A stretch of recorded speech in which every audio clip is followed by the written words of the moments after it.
Assalamualaikum warahmatullahi wabarakatuh. Fadilah salat sunnah tarawih malam yang kedua.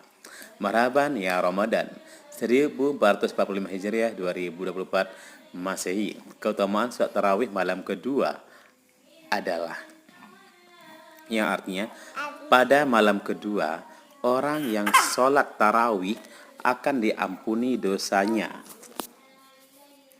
serta dosa kedua orang tuanya jika keduanya mukmin. Terima kasih. YouTube dari Suhairi Cibro, Instagram, Facebook, dan TikTok.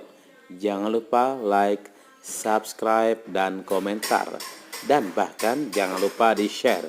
Terima kasih. Selamat mendengarkan fadilah salat sunnah tarawih malam yang kedua. Marhaban ya Ramadan. Terima kasih. Assalamualaikum warahmatullahi wabarakatuh.